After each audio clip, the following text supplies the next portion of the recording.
My name is Amy. My student number is 1.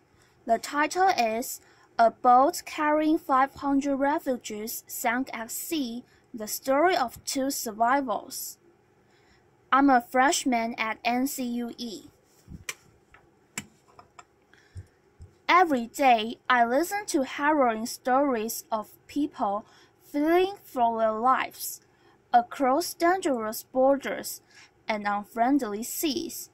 But there's one story that keeps me awake at night, and it's about Doa, a Syrian refugee, 19 years old. She was living a grinding existence in Egypt, working day wages.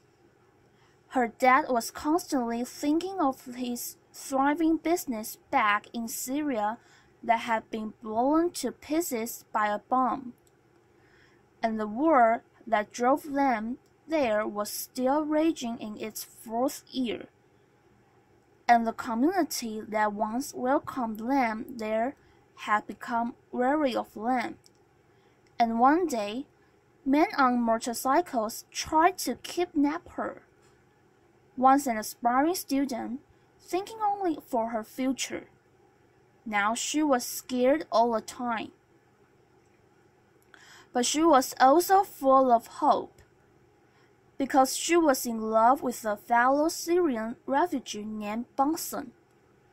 Bassem was also struggling in Egypt, and he said to Doa, "Let's go to Europe, seek asylum, safety.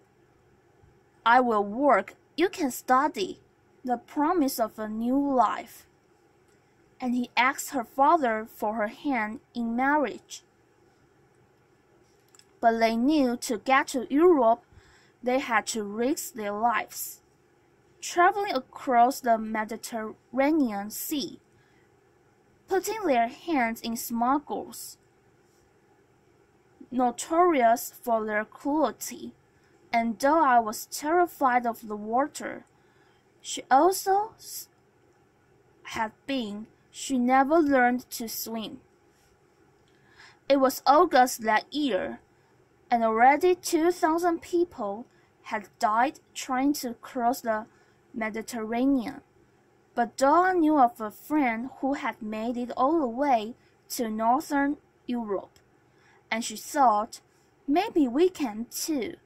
So she asked her parents if they could go, and after her painful discussion, they consented, and Bassem paid his entire life savings, $2,500 each, to the smugglers.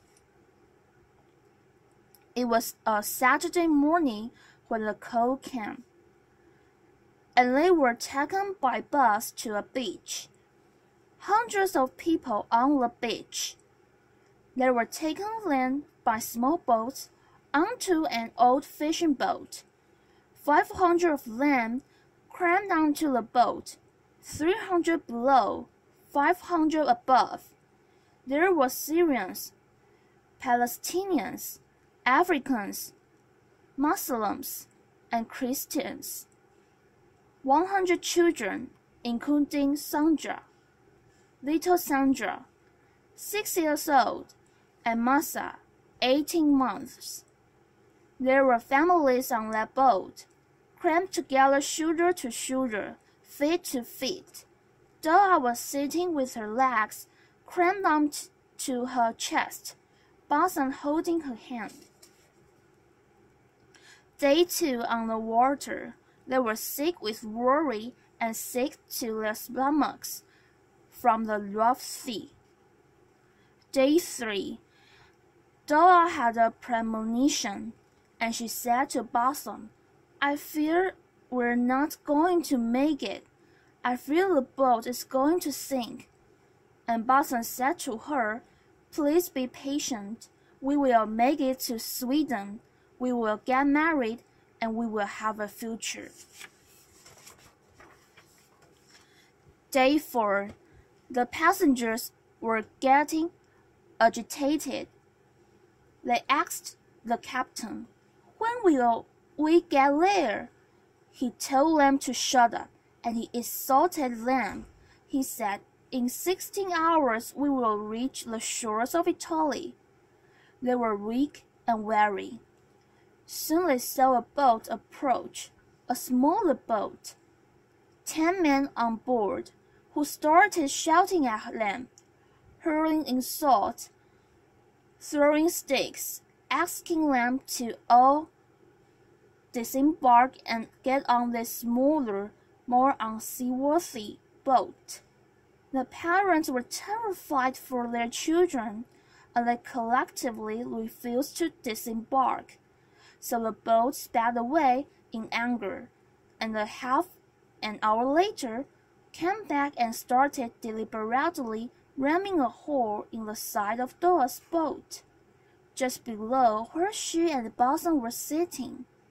And she heard how they yelled, "Let the fish eat your flesh!" And they started laughing as the boat capsized and sank. The 300 people below deck were doomed. Dora was holding on to the side of the boat as it sank, and watching horror as a small child was cut to pieces by the propeller. Benson said to her, "Please let go, or you will be swept in and the propeller will kill you too. And remember, she can't swim." But she let go and she started moving her arms and her legs, thinking, "This is swimming." And miraculously, Benson found a life ring.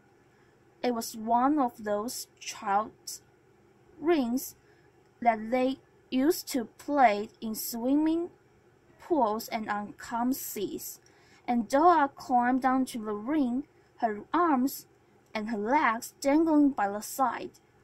Boson was a good swimmer, so he held her hand and tread water. Around them there were corpses. Around 100 people survived initially, and they started coming together in groups, praying for rescue.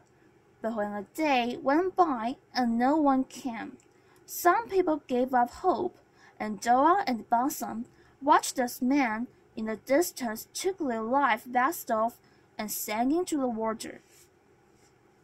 One man approached them with a small baby perched on his shoulder, 9 months old, Malik.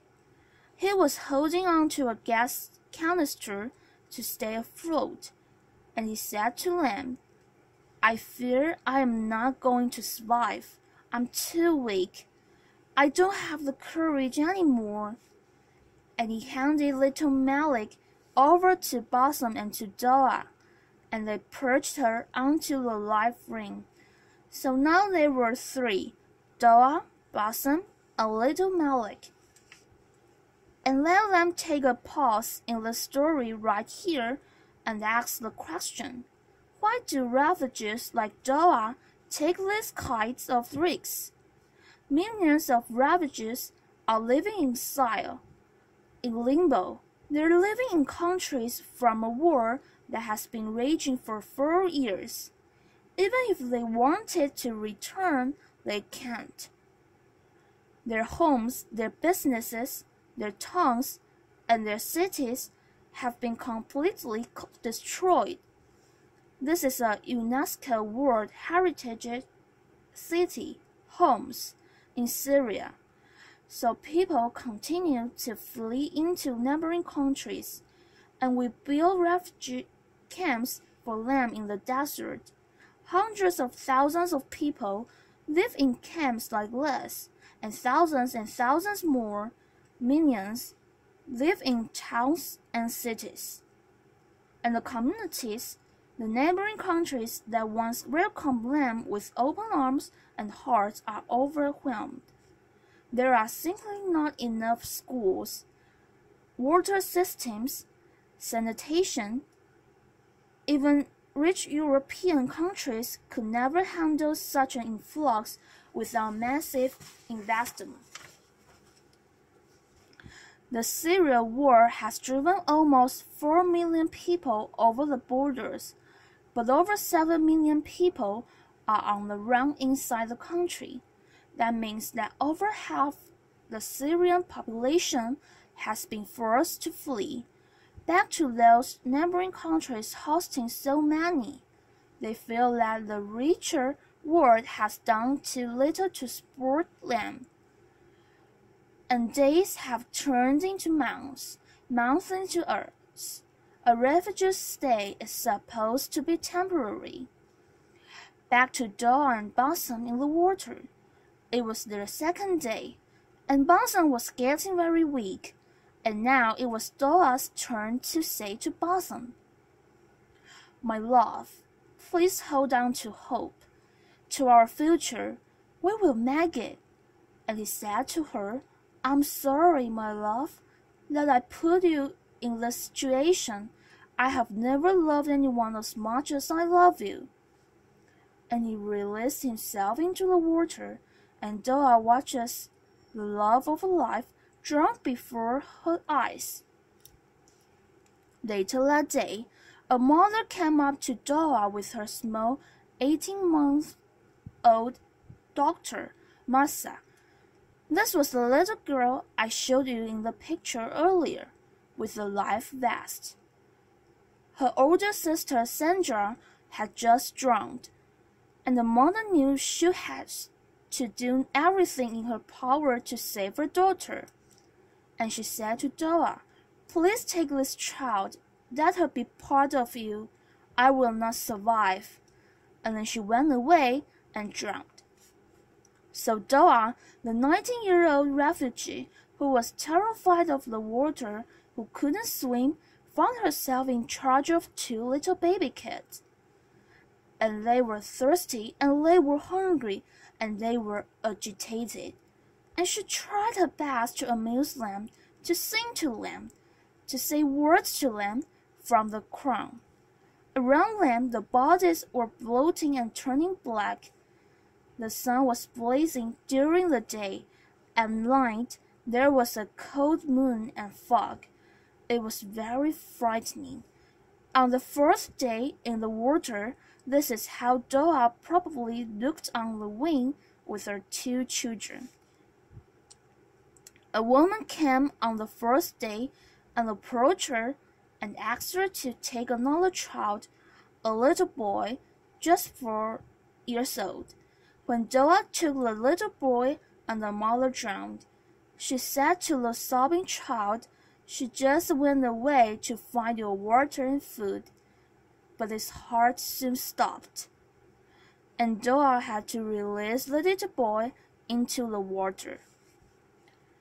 Later that day, she looked up into the sky with hope, because she saw two planes crossing in the sky, and she waved her arms, hoping they would see her. But the planes were soon gone. But that afternoon, as the sun was going down, she saw a boat, a merchant vessel, and she said, "Please, God, let them rescue me." She waved her arms, and she felt like she shouted for about 2 hours, and it had become dark. But finally the searchlights found her, and they extended a rope, astonished to see a woman clutching onto two babies. They pulled them onto the boat.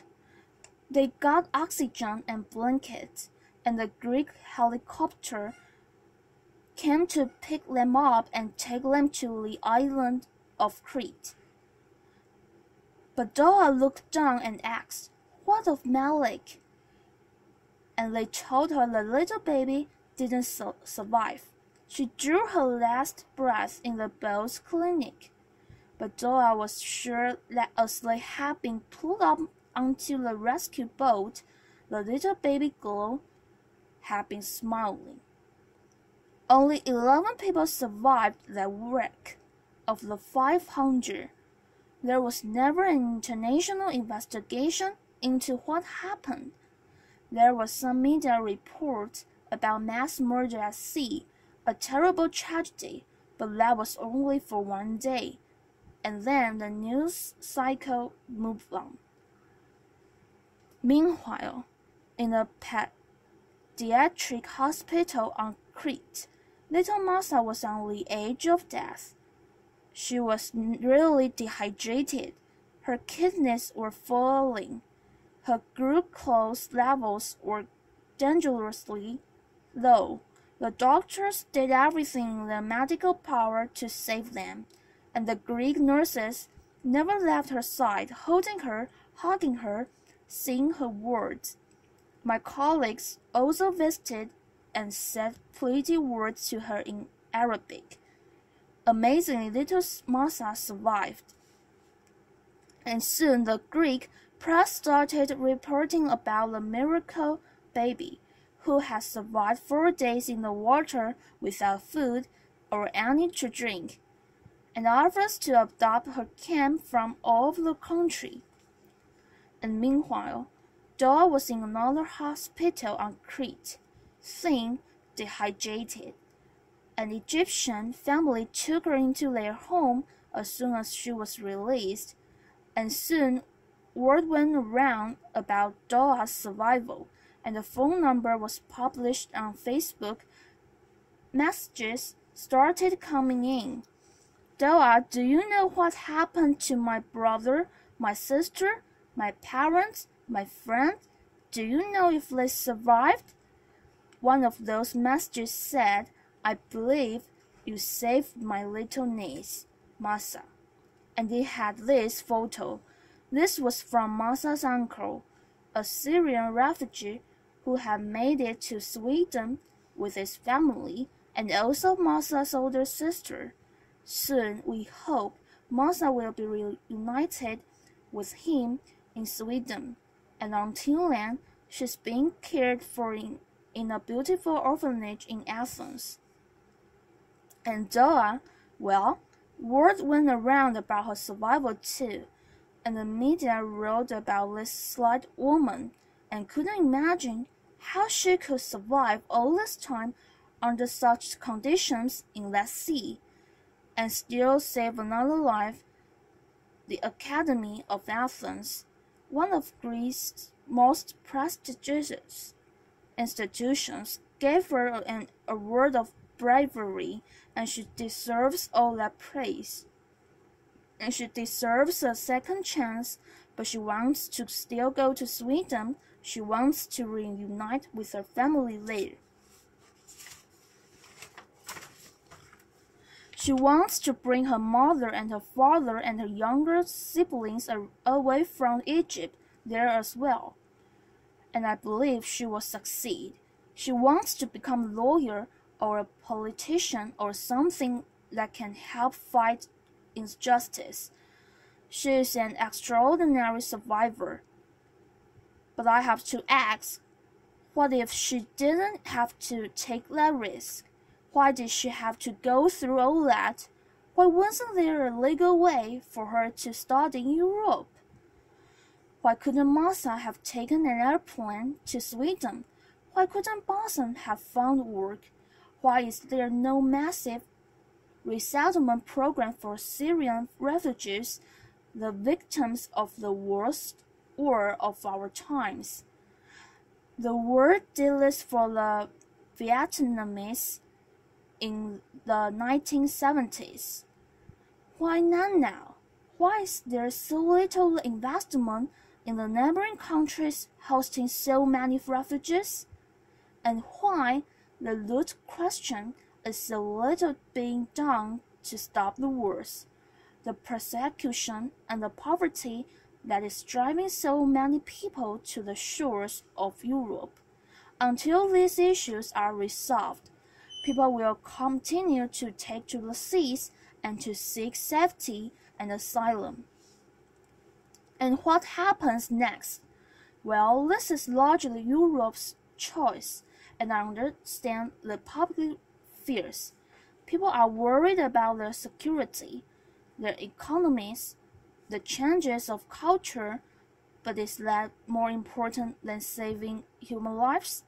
Because there is something fundamental here that I think overrides the rest, and it's about our common humanity, No person fleeing war or persecution should have to die crossing a sea to reach safety. One thing is for sure, that no refugees would be on those dangerous boats if they could thrive where they are. And no migrant would take that dangerous journey if they had enough food for themselves and their children.